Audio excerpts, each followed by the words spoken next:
Hello আমার ভাইরা, গার্মেন্টসে আন্দোলন হচ্ছে।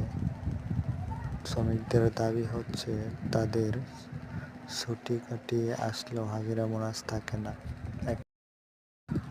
2 নম্বর হচ্ছে আমাদের একজন শ্রমিক ভাই মারা গেছে, তার ফ্যামিলিকে আর্থিক সহায়তায় দিয়ে তাদেরকে হেল্প করার জন্য দাবি জানানো হয়েছে। 3 নম্বরে হয়েছে কারখানাতে একটি অ্যাম্বুলেন্স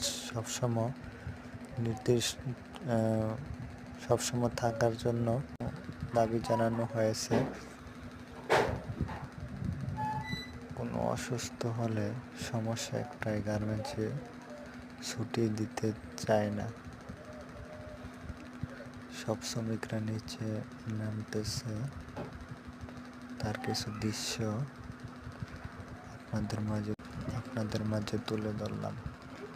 প্লিজ আমার এই চ্যানেলটাকে বেশি বেশি শেয়ার করে দিন এবং সাবস্ক্রাইব করে সবাইকে জানিয়ে দিন।